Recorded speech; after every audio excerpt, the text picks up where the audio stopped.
Hello, this is Jamie speaking to you, and I'm here with. And I'm Mike. That's right, you are. Great. Good to have you listening, whoever is listening. We wanted to record a podcast because my friend Mike here had been listening to some talks about Andrew Tate. And we have our own opinions and views on that, don't we? We do indeed. And one of the things that I feel quite strongly about is that the church need to address what we call the Andrew Tate phenomenon. Yes. And recognising that whenever the church endeavours to do something, obviously it's made up of fallen individuals, broken individuals, and therefore like us, right? So, and will inevitably do a bad job to start with. But it's important to engage in the topic nonetheless, because obviously Andrew Tate's a polarising figure who's managed to attract a very, very large audience of primarily adolescent and young men. So it's important to explore why that is, and what it is that he's saying, and what the church can learn from that, and how it should address it. Okay, so awesome. So let's jump straight into the topic then, and maybe we'll both answer. So Andrew Tate, or the Andrew Tate phenomenon, who do we think he is, and what does he stand for? What is he saying? Do we think? So who is Andrew Tate? So Andrew Tate is I think he's 35, 36 now. Was a four-time kickboxing. A little bit older than us. A little bit older than us, yeah. Four-time kickboxing world champion. Physically strong, attractive individual, very intelligent and articulate. If you listen to him, he's made a lot of money, which we'll go on to explain or explore a little bit about how he made some of that money. But so he's made a lot of money. He's in the eyes of most people was very, very successful. He's an attractive, compelling character. As I said, intelligent, funny, articulate, charismatic, and physically very strong and a very physically capable individual. Okay, and so those are kind of like the things he's done. And from what I know of him, he's simply someone who's generated a lot of attention kind of towards himself. He's got a lot of attention.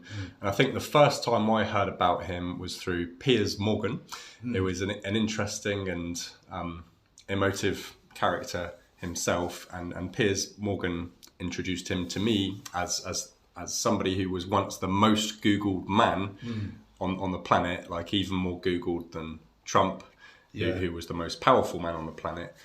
So someone who attracts a lot of attention. And maybe the next thing to do is to kind of spell out so what is the controversy surrounding Andrew Tate? Like, what does he stand accused of? Yeah, well, so he stands obviously. So at the moment, he's currently under house arrest in Romania. He spent 90 days, I believe, in prison without trial, and he's then released under house arrest for 30 days, and that has since been extended for another 30 days. And the allegations are rape and human trafficking, which are obviously hideous things to be accused of. Obviously, these are accusations at the moment, and so far.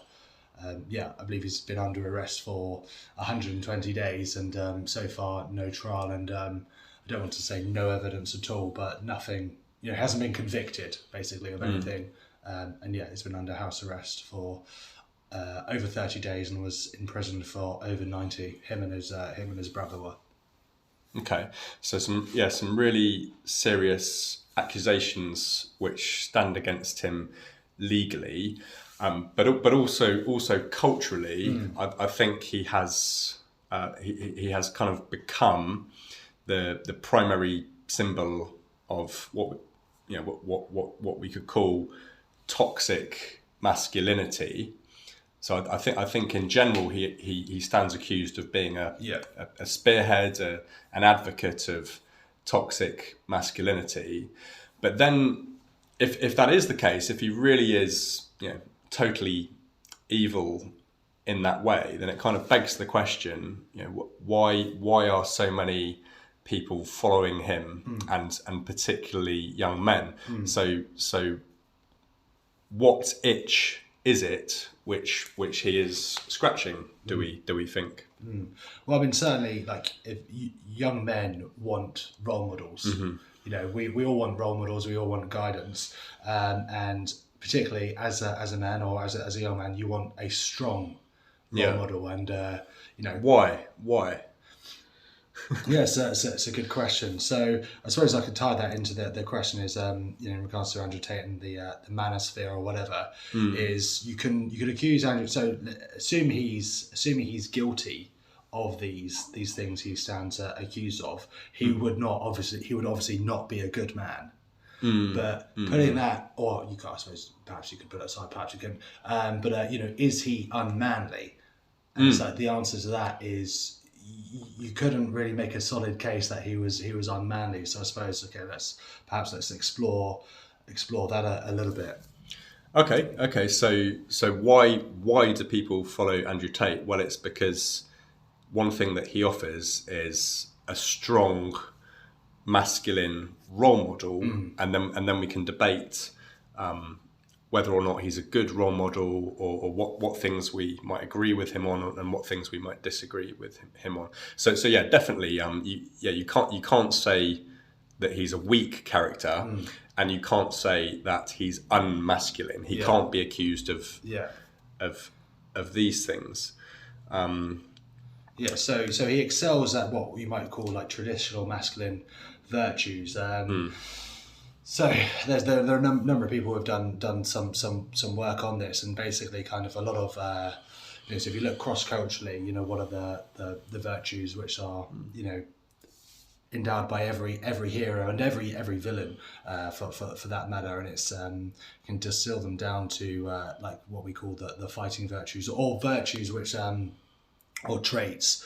You know, if we take an evolutionary view of our history, and we're small roaming gangs or whatever, you know, what's conducive to the survival, what traits would the males need to promote the survival of that group. So probably something along the lines of strength, courage, competence and respect.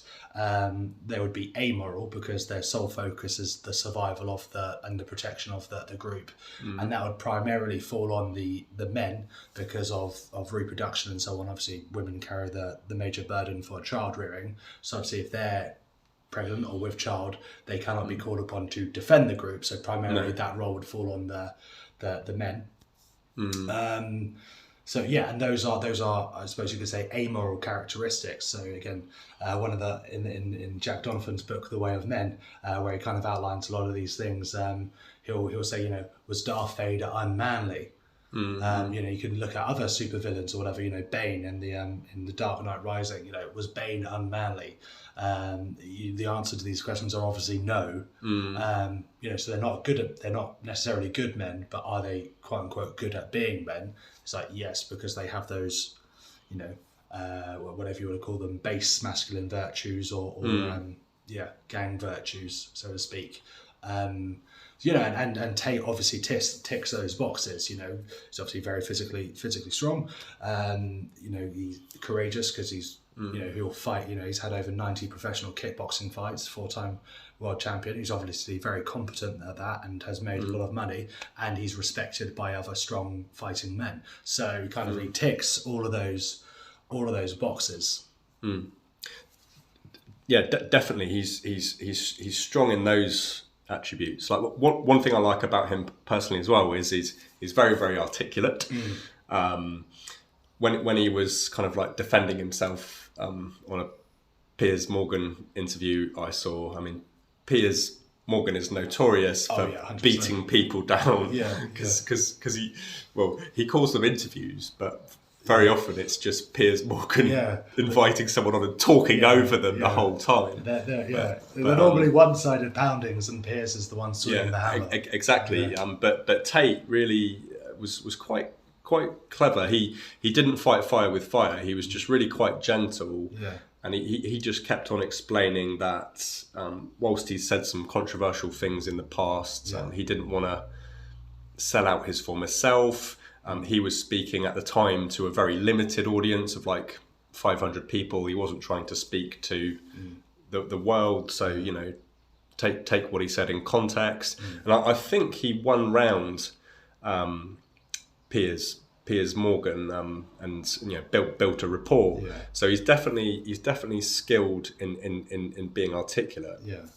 But I think and obviously charismatic and likable. Yeah, definitely, which are good attributes. Yeah, otherwise he wouldn't have won over Piers Morgan. Yeah. And it's worth kind of exploring some of the things that he's certainly said. Again, just because obviously we live in a world where, I mean, some of my first exposure to Andrew Tate was these things called, you know, YouTube shorts or Instagram shorts or whatever. So these 20-second clips of him saying something perhaps offensive or perhaps provocative.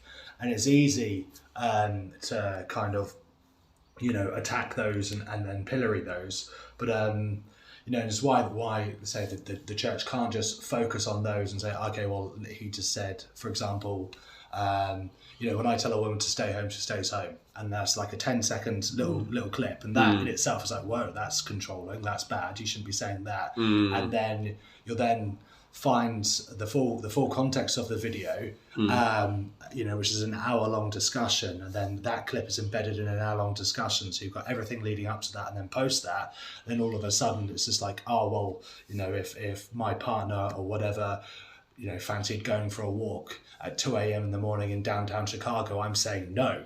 It's like, okay, well, that's a little bit more, you know, it's a little bit more nuanced than just when I say she stays home sort of thing. Yeah. So it's you know, church needs to be, although, you know, anyone in leadership needs to be diligent when looking at these things, because again, anyone who, let's say, like young man who likes Tate, hears someone criticizing him because he said this little soundbite, you know, if they're intelligent and industrious, they're going to go look at the clip themselves, see that it was part of a bigger conversation, and therefore dismiss you because you've maybe misrepresented his views, or you've twisted his views, or whatever. So yeah, you need to be careful in that and do your diligence.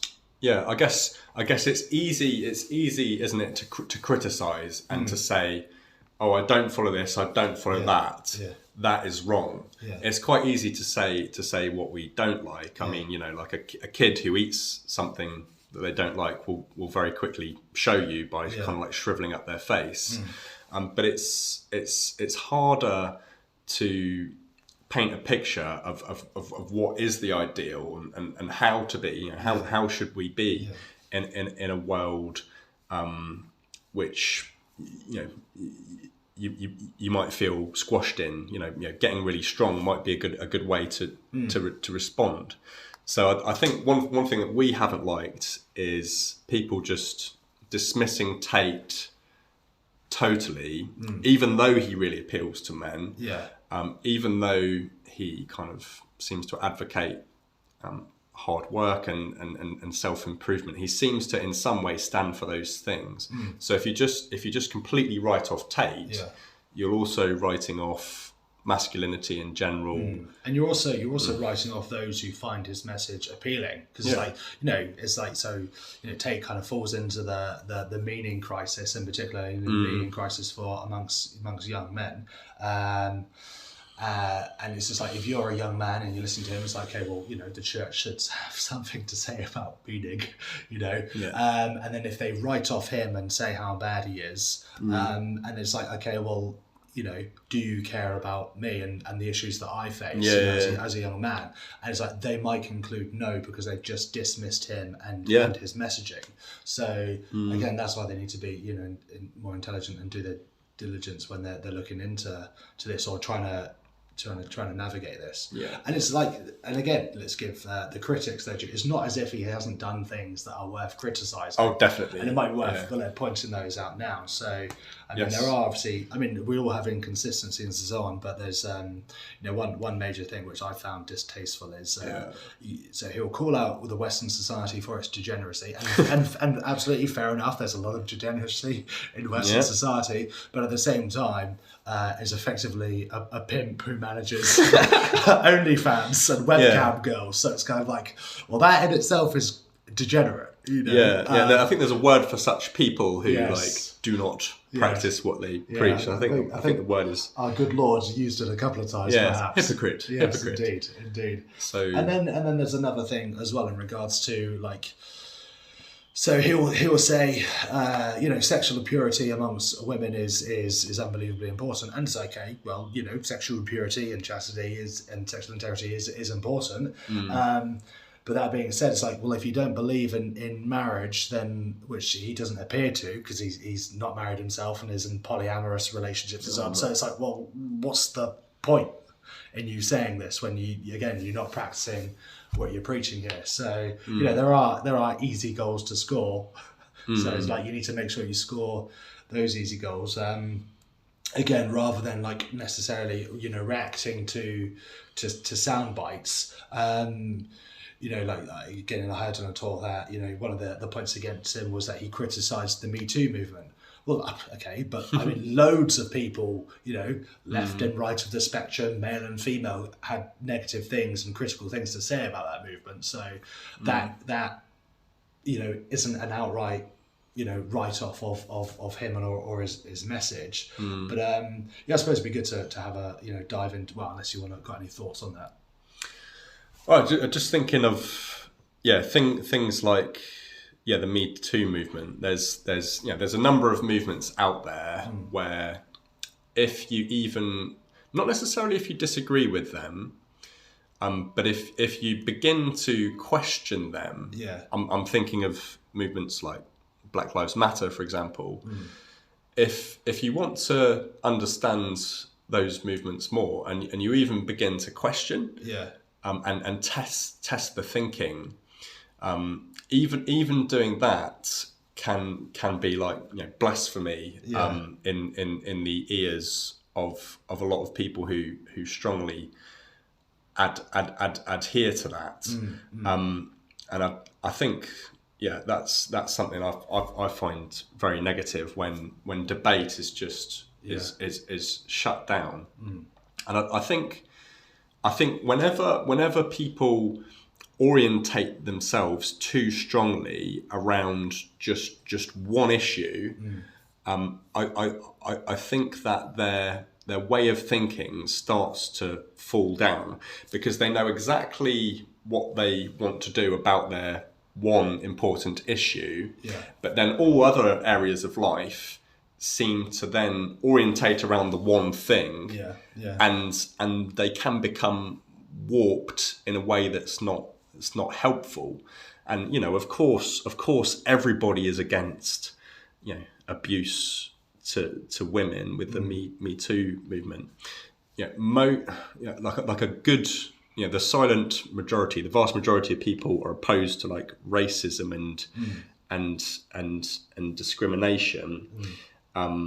So when you get movements like that who expect you to become very zealous about their thing and to become equally as exercised as they are, that becomes a really big turn-off. Especially if some of them might throw masculinity out or throw the patriarchy out. That's definitely very disengaging.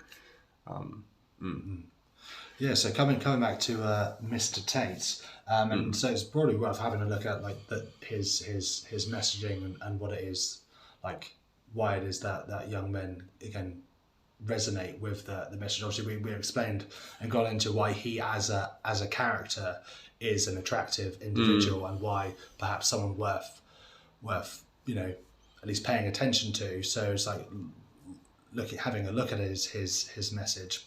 So it's maybe like the question, like, what are young men missing to start with? What is it they're like looking for? I suppose he'd be someone who he gives men permission to be men. Is one thing that he does. But then we could ask the question, well, and he recognises. So again, he at least purports to say he knows the struggle of men. So when he appears on these podcasts, he will say how, like, men are it's so hard being a man. Men are desperately lonely. Most men, say in the context of relationships, they'll go to a club and they get ignored by 99% of the women, or they'll send messages out on dating sites or or DMs or whatever, and they'll get ignored 99% of the time, and it'll say like it's incredibly lonely being a man. And like obviously it hits home for probably for us and for a lot of people at some point in time. So it's like it's all of a sudden it's like, okay, here's this strong, attractive character, and he gets me, he understands me. So what is he saying? How do I then navigate these issues? And again, going back to the point we mentioned earlier about young men wanting wanting strong role models. Yeah. Okay. So those are the sort of things that he's hitting. Now, I suppose I'd want to also say that Jesus also hits those kinds of things. Yeah. He also speaks to those things, and I would say Jesus was a very strong person. Yeah. Like one thing. Yeah. Which is really. Should we go through the? So obviously, we mentioned earlier about the attributes needed of a man to the traditional attributes of a man needed to in the survival group setting, the strength, courage, mastery, honor, or strength, courage, competence and respect. So it'd be probably quite good to see how Jesus maps onto that, or how that maps onto Jesus, because I think, at least from your stereotypical view of Jesus is just the ultimate nice guy, the king of the nice guys, ultra compassionate, loving, giving you a thumbs up and a smile. Yeah. And it's not like he's not compassionate. That's obviously not what we're saying. But they solely focus on that. So even like I've heard the atheist Sam Harris, when he would talk about Jesus in the debate, like kind of when he's comparing Islam and Christianity or whatever, say, well, Jesus was just a hippie who got crucified, sort of thing. It's just like, that view in people's minds is peace out, man. Yeah, it's quite strong. The cross is radical. Yeah. So, whereas I think it's worth looking at. So, like strength, physical strength. It's kind of like, okay, well, there's nothing necessarily obvious in the Gospels about certain. But he grew in wisdom and stature. Yeah. So I'm about to backtrack on that. Again, like just a bog standard skim reading of the text, and bear in mind you're probably interpreting it through your church experiences and that sort of thing. It's not necessarily obvious that it jumps out as he's a strong masculine man, but it's interesting because he obviously was a carpenter, but the Greek word is also that use of a stonemason, and a house builder, and it's like anyone who has a seriously laborious job, as you found out over the last 2 days, you'll end up being quite physically strong. Yeah. Obviously, courage. He didn't shy away from harm. He always put himself in harm's way, and then obviously the ultimate test of courage was the cross, which he could have avoided if he wanted to, but that's right. He's definitally a courageous character. He had the respect of his male peers, because as we alluded to before, young men wanted to follow Jesus, and these weren't your office dwellers. These are tradesmen, fishermen, labourers. These were rough men as well. Yeah. And also they were a diverse group of people. You've got Matthew, who was a Jew, but he kind of was seen to betray Jewish people because he collected taxes from them on behalf of the Romans, who were the enemies. And you had zealots in there who basically believed that Israel needed to overthrow the Romans by force. Yeah. You had a wide range of people, but they all follow this one guy, Jesus. Yeah. And right at the start of Jesus' ministry, this amazes me. The way he gets these guys together in his biographies, the Gospels, is he basically goes up to them and he says, "Follow me." Yeah.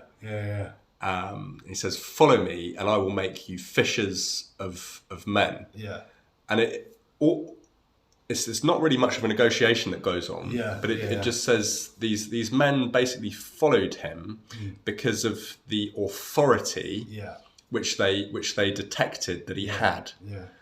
And again, so that authority and strength was also recognised by the Roman centurions. These are professional warriors. Yes. Strong, masculine men. They're not going to go up to your effeminate hippie to seek counsel and advice, are they? No. So yeah. So I think that's really interesting.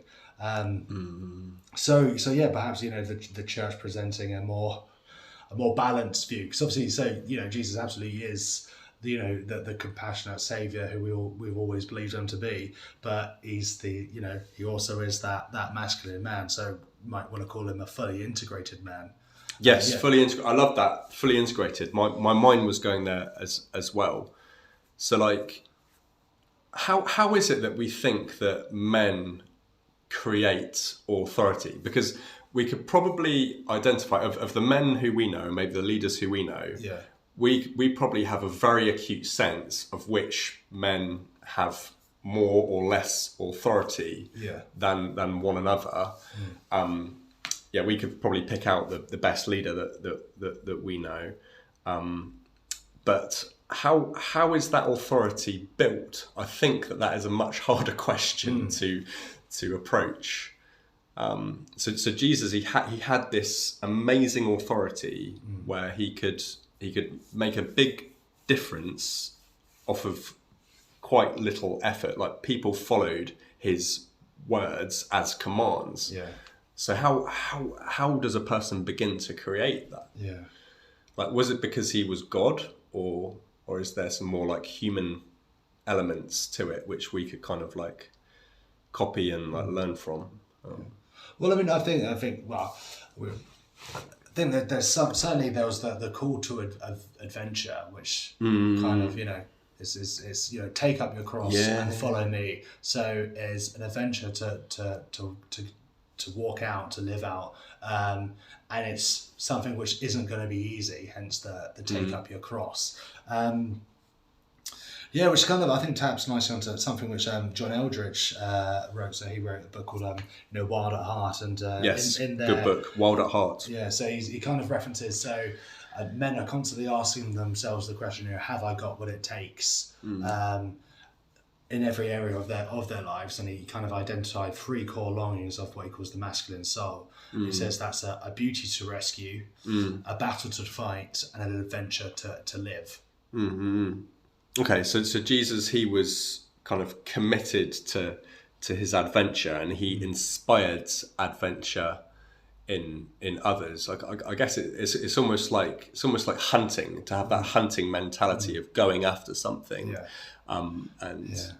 So something again, so David Murray in his book "Why Men Hate Going to Church," which is a good title, kind of said like. Kind of focuses like what messaging could the church give, or what could they do differently in their sermons which might be more appealing to men,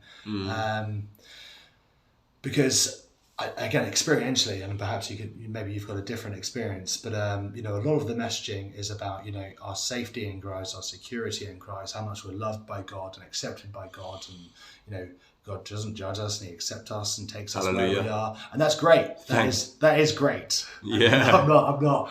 I don't know where I'd be without that. Yeah, but it's from that place that we can then go on the adventure of our lives. So perhaps again, if a call to adventure, a call to greatness, a call to challenge, a call to overcoming. That starts to resonate with me. A lot of people who I looked up to, and who are looked up to in general, are people who have overcome a lot. So I don't know what you any musings. Well, yeah. So I guess Jesus he's starting from a place of like, you are chosen, you are loved, whereas Tate, he might be more like, you're a man. Yeah. So Tate might be like, you should be some sort of developed version of a man. So like, for example, he whether he's being deliberately provocative, I don't know, but he will like deny the existence of depression, whereas many people would, including doctors, would say, well, that's pretty ludicrous. So he'd be like, look, you're a man, you are not depressed, you shouldn't be depressed, you should be a fighter. Yeah. I think he says of his friends, he doesn't allow any of his friends to kind of like be down around him. Like almost like if you were down around him, you'd quickly like lose that friendship. Yeah. Whereas Jesus is the opposite. He's like, I do already love you, like not because of anything you've done, not because of your mindset, not because of your attitude, but I love you because I am love in my own essence. And one thing you mentioned was Jesus's integrity. Like we don't find any kind of like hypocrisy in Jesus. Like he practiced everything that he preached, and he stayed consistent with his teachings, even to the point of death. Yeah. So he even loved his enemies, and that's so challenging. Like, how challenging is it to like love your enemies?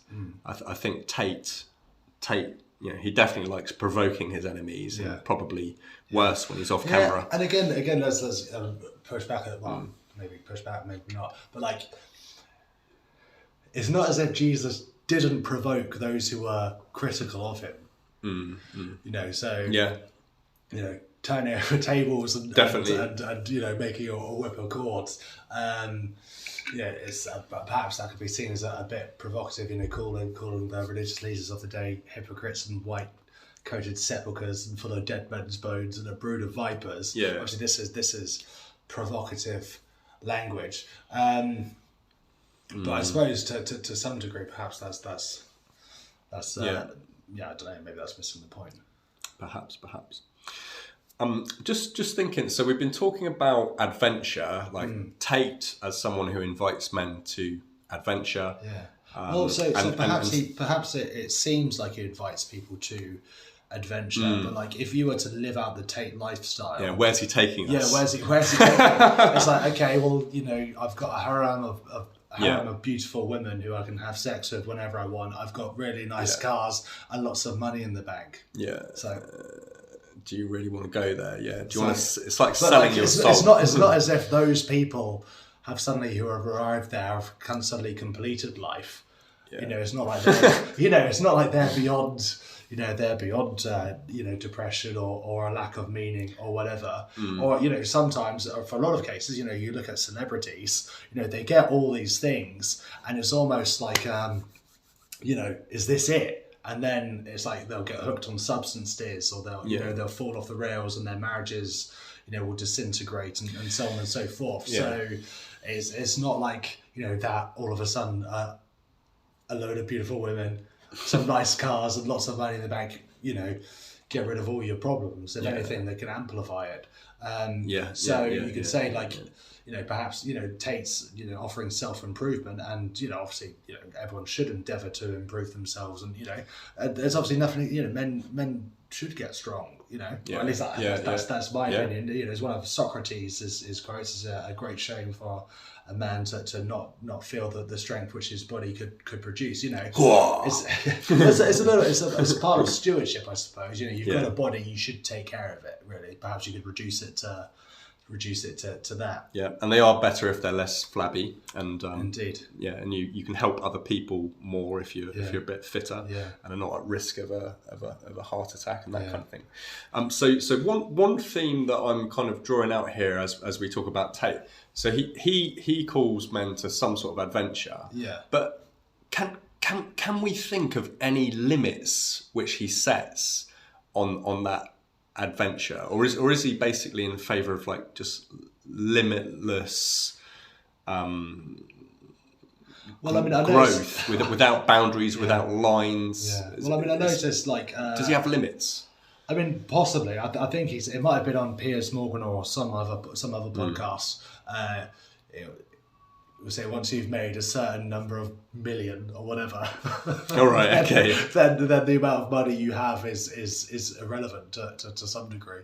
Okay, so limits start in the millions. Okay, so it's good, which for most people, obviously, but perhaps that's another criticism. Like obviously he's and we were talking earlier about ideals, not necessarily that, but I mean to some people he might be an ideal, an ideal as being out of reach. But because they're necessarily, really high, doesn't necessarily mean you should abandon them. Like obviously Jesus, puts a high demand on people's lives. It's a high calling, but just because it's a hard road to walk, it doesn't mean you should abandon it. But that being said, of Tate, if you drill down, it's like, okay, we touched on the personal responsibility stuff and the work ethic and trying to improve yourself and working harder, which is to a point it's all great.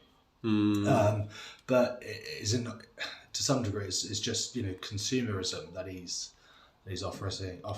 If it's more cars, more women, more money, it's like, okay, well, how much money? Like you said, I suppose limits. How many women and how many cars? I mean, one of the things that I think he's touched on this once, and like the red pill community or whatever or section have kind of said about like before men, every man, if he wants to get married, should be a millionaire. Oh no, excuse me, not millionaire. Should be on six figures, in great physical shape, and should have bedded 50 women. And okay, strive for a six-figure salary or whatever, but absolutely, I mean, for most men that's unattainable. Yeah. So great. So what? Most men can't get married, and bed 50 women, I think, is the worst advice in the history of advice. I mean, yes. So the red pillars are very consistent in saying that women who have had multiple sexual partners are more likely to be dissatisfied in their long-term relationships. Yeah. But that's also true of across board. I don't know, if you're one of the guys from Kiss who have supposedly bedded thousands of women and you find someone to settle down with, it's quite possible that at somewhere along the line you would have met someone who would be better than your spouse at something along the way, and therefore that is a recipe to potentially create relational dissatisfaction. So it's just by every metric that's shoddy advice. Okay, definitely shoddy advice. So perhaps we could summarise then about Tate and conclude that whilst he does have some great strengths, which perhaps some lessons could be gleaned and some inspiration could be gleaned, his strengths are in fact so strong that they've actually overwhelmed certain virtues, such as like loyalty, such as purity. So his strengths, whilst being strengths, are equally weaknesses. And then I think when people like do strongly come up against Tate, I suppose part of whether it's done well or done badly, part of the motivation of that is to try to limit Tate, because people have recognised, okay, this guy is going too far. He hasn't set his own limits. Therefore, we are going to try to impose limits. So I suppose perhaps we could say there's a good intention there, even if we believe it's executed poorly. Yeah. And as we alluded to earlier, it's not like he doesn't have faults and areas to criticise, as we alluded to.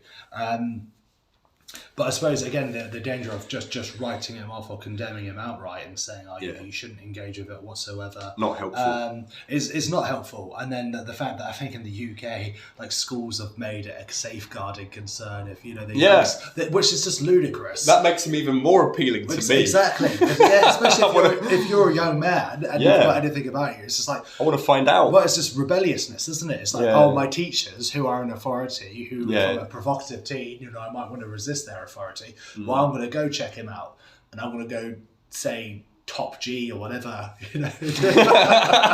Top G, baby. But then there's also, so panning back to the accusations and that.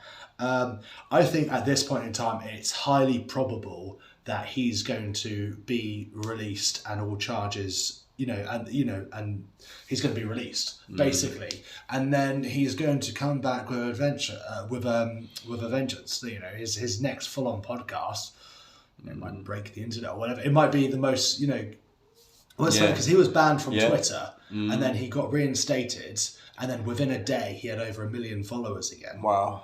So when he got banned from all platforms, Patrick Bet-David did a 5-hour podcast with him, and within a matter of weeks, again, those views were well into the millions. So, he commands a following, he commands an audience, and he, if again found innocent or not found guilty or whatever, his authority or his appeal is going to be even greater than before, because he's going to be vindicated.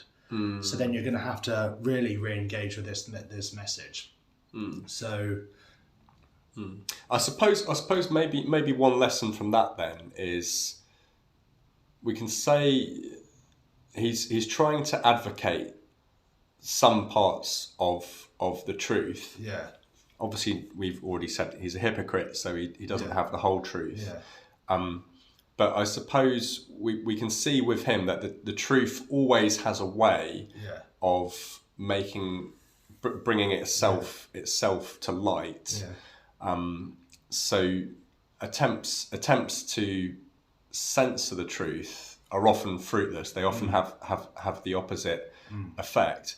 But I suppose there's also like a big lesson, like, if anybody wants to stand for the truth, then they should always expect some level of censorship, some level of maybe even persecution. So there's a cost. There's a cost for standing for the truth. I mean, one thing that Peterson, he will often say as one of his refrains, it's like, people ask him, why do you do what you do? Why do you take stands against, extreme trans positions and gender pronoun, making individual pronoun selection like mandatory. And it's thing. He won't say, I'm a really great advocate of the truth, I'm just good at this, I love doing it. He'll say, well, it's because he's terrified of the alternative. So if we, as men or as people, if we don't speak out, not just our truth, but also if we don't speak out what we can see is objectively true, then actually we shrink. We're conscious that we're not taking a stand. We're conscious that we're maybe becoming shaped in a way which is wrong, which is weak. So it's incumbent on us to seek the truth and also to speak it, even if it might, it will, I think, cause some sort of offence or rejection. Perhaps that's one of the lessons. I feel like we're getting towards the end. Any last words? Yeah, we're drawing to a close. So obviously, we kind of like summarised who Andrew Tate is. Yes. Some of his messaging, why he's so appealing to people. We obviously identified some inconsistencies and hypocrisy in his messaging and in his actions. We've had a look at, obviously, a brief look at, touch on masculinity as well. We've also had a look at who Jesus is and how he is a traditional manly character, but he's an integrated male as well. So he's not someone who's completely shut off from his emotions or what the quote unquote stoic view of man. He's integrated and